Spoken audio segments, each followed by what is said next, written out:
নমস্কার, আমি সোনাক্ষী চক্রবর্তী। না, আমি কোনো কন্টেন্ট ক্রিয়েটারও নই, কোনো সেলিব্রিটিও নই, বিশাল কেউ হোতাও নই যে আমি নাম বললেই বলবো আর আপনারা সবাই চিনে যাবেন। জিনিসটা হচ্ছে, আমি সবার প্রথমে বলি, আমি মানে সোনাক্ষী চক্রবর্তীটা হচ্ছে আমার নাম, আমার একটা পরিচয়, খাতা কলমের পরিচয়, যেটা আমার মা বাবা দিয়েছে। কিন্তু সবার আগে আমার পরিচয়, আমি একটা মানুষ যার মান আর হুঁশ দুটোই অক্ষত অবস্থায় এখনও আছে। জানি না কতদিন থাকবে, মানে শুধু আমার না, আমাদের পুরো মানব জাতির কতদিন থাকবে এখনও পর্যন্ত, যে গোটা কয়েক মানুষের আছে মান আর হুঁশ, সত্যি জানা নেই। আর সবথেকে বড় কথা হচ্ছে,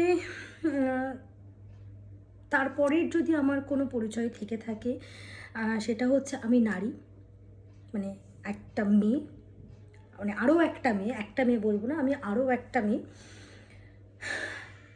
যার এই সমাজে, এই দেশে, এই রাজ্যে কোনো সুরক্ষা নেই, কোনো নিশ্চয়তা নেই আমাদের জীবনের।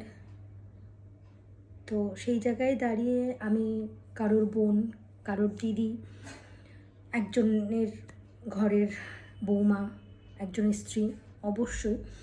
আর সব কিছুর ঊর্ধ্বে গিয়ে যেই জিনিসটা আজকে আমাকে চিন্তায় ফেলেছে, যে পরিচয়টা, যে সম্পর্কটা, সেটা হচ্ছে দুর্ভাগ্য বলাটাই হয়তো ভুল হবে না। আজকে যেই পরিস্থিতি আমরা দাঁড়িয়েছি, সেই জায়গায় দাঁড়িয়ে আমিও আর একজন নারীর মা, মানে আমিও একটা ছোট্ট 2 বছরের ফুটফুটে মেয়ে সন্তানের মা। জীবনে এর আগে হয়তো কখনো ওই এতটা মানে খুশি হইনি যতটা সেই দিন হয়েছিলাম, যেদিন আমি জানতে পেরেছিলাম যে আমিও একটা মেয়ে সন্তান জন্ম দিয়েছি। তো ঠিক সেই দিন যতটা খুশি হয়েছিলাম, আজকের দিনে দাঁড়িয়ে না তার থেকেও অনেক বেশি দুশ্চিন্তা বা চিন্তিত বললে হয়তো খুব একটা ভুল হবে না। কারণ সত্যি কথা বলতে, দেখুন, আমরা তো খুব সাধারণ মানুষ, কিন্তু এই সাধারণ মানুষরাই যদি একসাথে হয়ে যায় না, তখন জিনিসটা কিন্তু অসাধারণ হয়ে যায়, যেটা আমাদের প্রতিবেশী দেশ বাংলাদেশও দেখিয়ে দিয়েছে। এবার আমি যখন এই কথাটা তুললাম, এখানে হয়তো অনেকেই আমার বয়সে বড় গুরুজন বা আমার থেকে বয়সে ছোট, যারা হয়তো আমার থেকে অনেক বেশি ওয়াকিবহুল এখন পরিবেশ পরিস্থিতি নিয়ে। আমি খুব একটা মানে বিশাল কিছু জানি না, বিশাল কিছু তথ্য আমার কাছে এই ব্যাপারে কথা বলার জন্য হয়তো নেই। এমনকি আমি ভিডিওর মাঝখানে বলছি, আমি যে ভিডিওটা বানাচ্ছি এটা কিন্তু সম্পূর্ণ আমার নিজস্ব ব্যক্তিগত কথা। সবাই তো সবার মতো করে নিজেদের প্রতিবাদ জানাচ্ছে। তো স্বাধীন ভারতের স্বাধীন নাগরিক হিসাবে আমারও মনে হয় যে আমারও হয়তো সেই অধিকারটা আছে। তো সেই জায়গা থেকে এই ছোট্ট ভিডিওটা বানাচ্ছি। কালকে আমি গেছিলাম আমাদের বিশ্ববাংলা গেটে, কিন্তু যেহেতু আমার মেয়ে, ওই যে বললো না, খুব ছোট, মানে শুধুমাত্র 2 বছর বয়স, তো আমার পক্ষে সম্ভব হয়নি অনেকটা সময় সেখানে থাকার বা মানে যেভাবে চেয়েছি সেভাবে প্রতিবাদ করার। তো এক একজনের প্রতিবাদের পথ বলুন বা কি বলবো, সবটাই তো আলাদা, ভাষা বলুন আলাদা। তো আমি ভাবলাম যে এভাবেও হয়তো প্রতিবাদ করা যায়, বা আমিও যে প্রতিবাদীদের মাঝখানে আমিও একজন, সেটা জানানো যায় যে আমিও তাদের দলেরই একজন। মানে যেটা বলছিলাম, যে যখন মানে এই পরিবেশ পরিস্থিতিতে না, মানে ভীষণই চিন্তিত যে আমরা আমাদের পরের প্রজন্মতে যে মেয়ে সন্তানরা আছে বা যারা নারী আছে, তাদেরকে ঠিক কোন কুৎসিত সমাজ, কোন কুৎসিত মানুষজনের মধ্যে আমরা ছেড়ে যাচ্ছি। আমার তো একটাই বাচ্চা, ভবিষ্যৎ জানি না, আর সেটাও কন্যা সন্তান।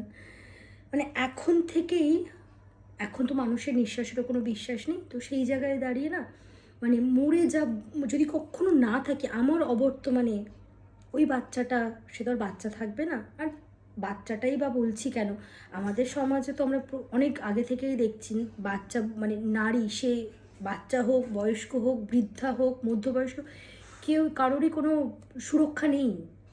তো সেই জায়গায় দাঁড়িয়ে মানে এই নারীর, মানে এই যে বাচ্চা মেয়েটা, তাকে আমি কি করে এই সমাজে রেখে যাব বা কোথায় ওকে ছাড়বো? স্কুলে ছাড়বো? সেখানেও সেফ না। কলেজে যাবে সেখানেও সেফ না, পার্কে যাবে সেখানেও সেফ না, বাড়ির সামনে দোকান সেখানেও সে সেফ না। সর্বশেষে সমস্ত যুদ্ধ জয় করে, সমস্ত কিছু করে জীবনে যখন একটা মানে এই সমাজের জন্যই কিছু করার মতো জায়গায় সে পৌঁছচ্ছে, সেখানেও সে কিন্তু রেহাই পাচ্ছে না, দেওয়া হলো না তাকে রেহাই। আমি এখানে কোনো রাজনৈতিক দলের হয়ে বা তার বিপক্ষে গিয়ে তাকে আক্রমণ করে কোনো রকম কোনো কথা বলছি না, বলতে চাইছিও না, আর বলতেও আসিনি। আমাদের মাননীয় প্রধানমন্ত্রী যিনি আছেন তিনি বলছেন যে বেটি বাঁচাও বেটি পড়াও। আমার সেই সাথে সাথে সেই বেটি পড়াতে, তাকে বড় করতে আমাদের মাননীয় যে মুখ্যমন্ত্রী আছেন ম্যাডামও আমাদেরকে বলতে আমি হয়তো পার্সোনালি পাই না, কিন্তু অনেকেই পাচ্ছে বা দেখছি শুনছি, তো সেও সাহায্যের হাত বাড়িয়ে সেও কন্যাশ্রী প্রকল্প বলে একটা প্রকল্প চালু করেছে, যেখানে ক্লাস 10 বা 11 কিছু একটা এরকম আছে, এরকম একটা ক্লাসে গিয়ে তাদেরকে একটা বেশ মোটা অঙ্কের টাকা দেওয়া হচ্ছে, যাতে তারা ফার্দার এডুকেশনটা কন্টিনিউ করতে পারে, তাদের হায়ার এডুকেশনের জন্য ভাবতে পারে।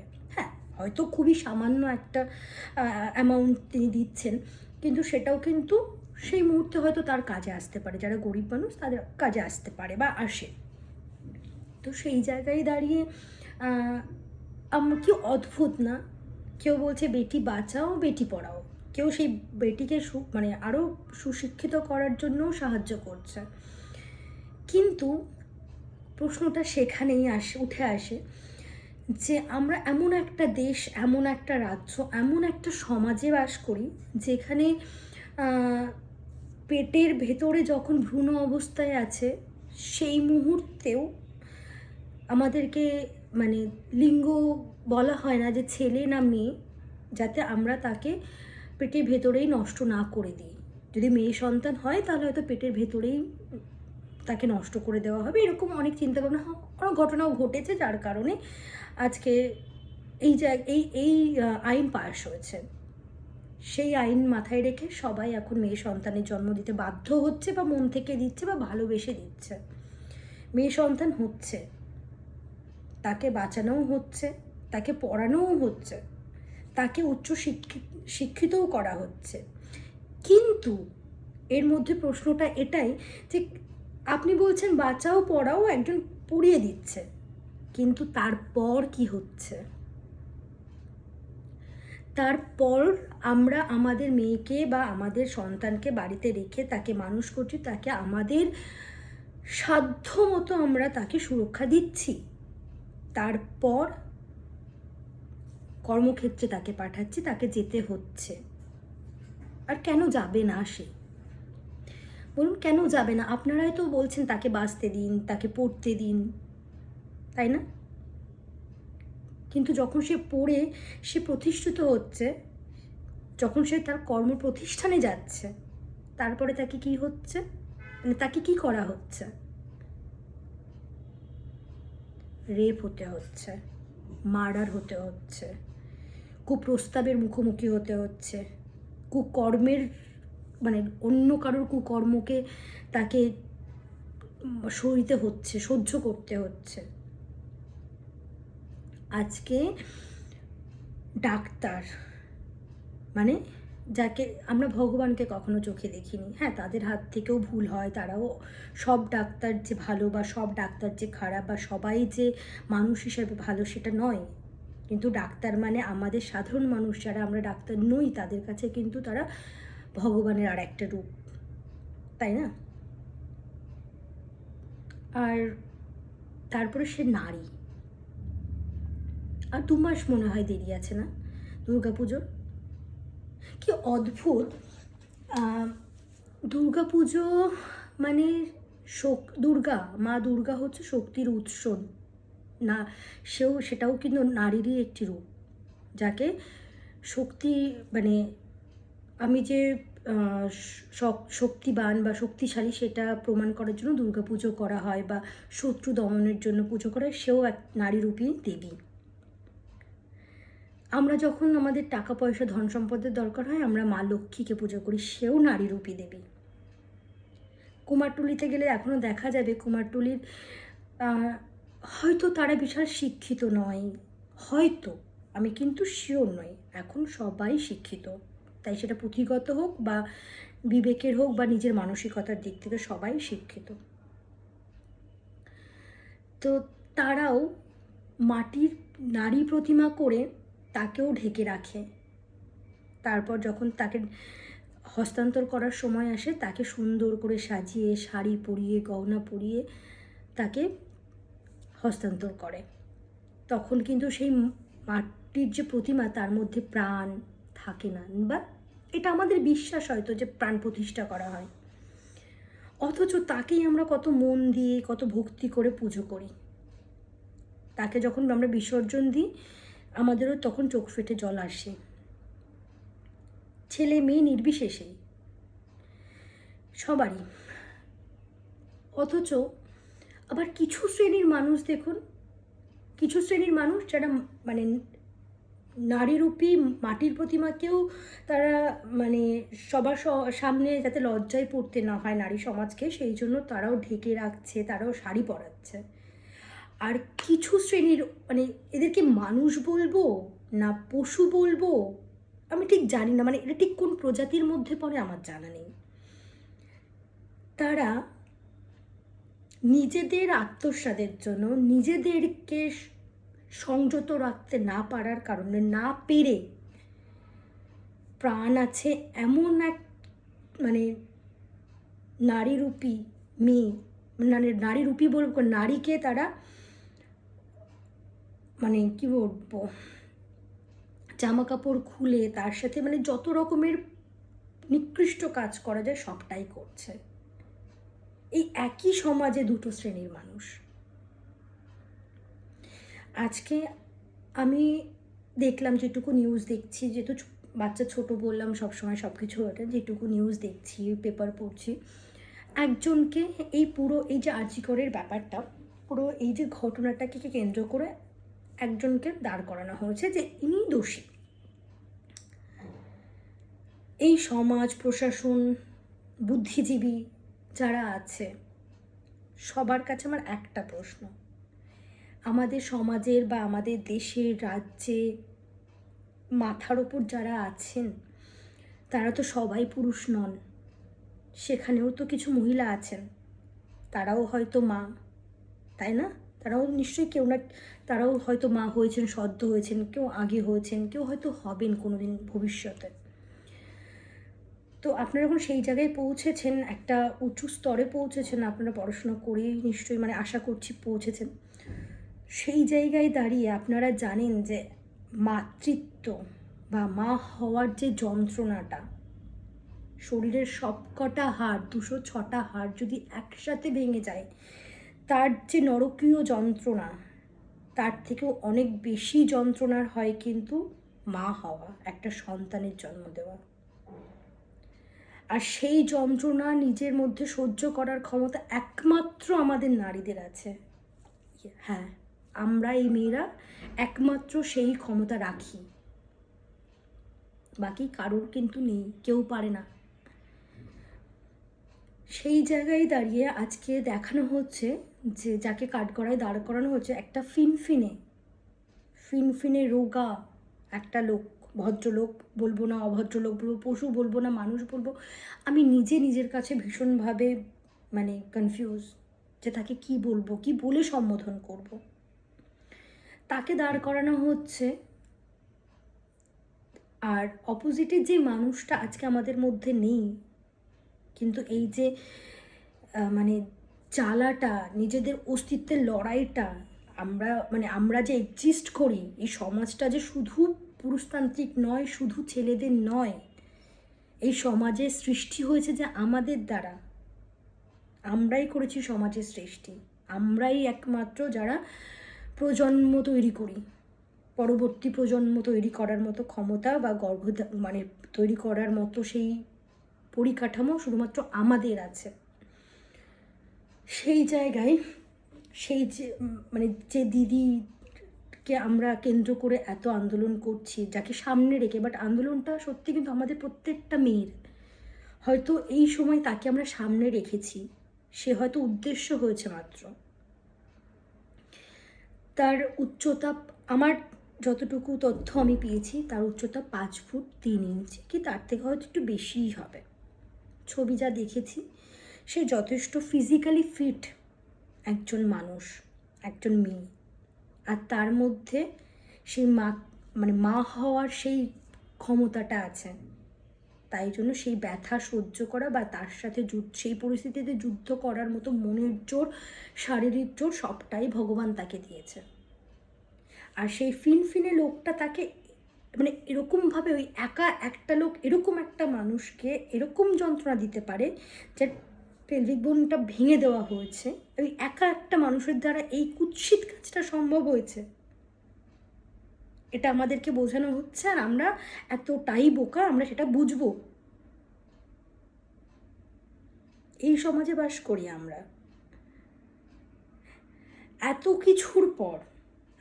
কিছুর পরও যদি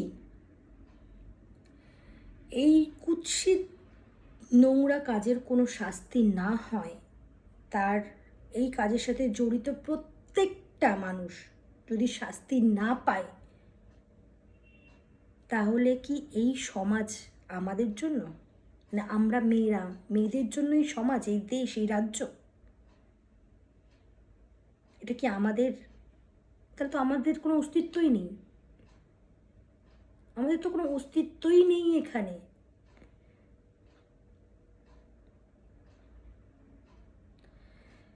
মানে ভীষণ কাঁদতে ইচ্ছে করছে, ভীষণ কষ্ট হচ্ছে এটা ভেবে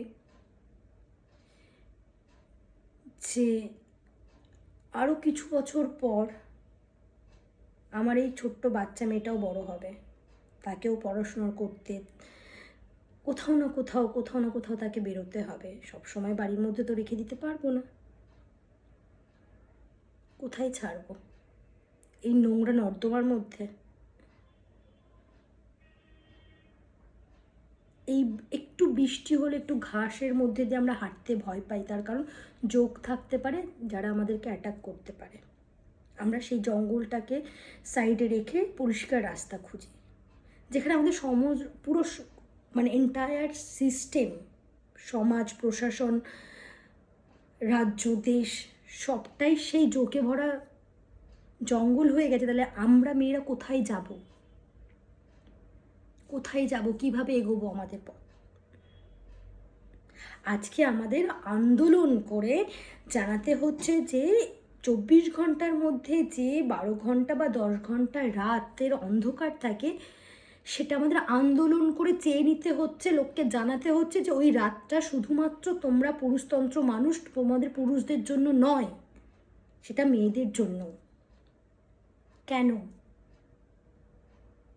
কেউ কি ঠিক করে দিয়েছে আগে থেকে যে দিন মেয়েদের জন্য, রাত পুরুষদের জন্য, যেখানে মেয়েদের বেরোনো নিষেধ? দিয়েছিল কেউ? না, সমাজ করেছে। কোন সমাজ বলুন তো? যে সমাজ শেখায় এভাবে বসো না, মেয়েদেরকে শেখায় এভাবে বসো না, এত জোরে কথা বলো না, হাতা কাটা জামা পরো না, ক্রপ টপ পরো না। কিন্তু কেউ এই সমাজে কোনো ছেলেকে শেখায় না যে বাইরে যত মেয়ে দেখছো সবাই তোমার সহপাঠী, সবাই তোমার বন্ধু, সবাই তোমার দিদি, বোন, মায়ের মতো, তাদেরকে সম্মান করো। পারছো না সম্মান করো না, অসম্মান করো না। কেউ শেখায় না।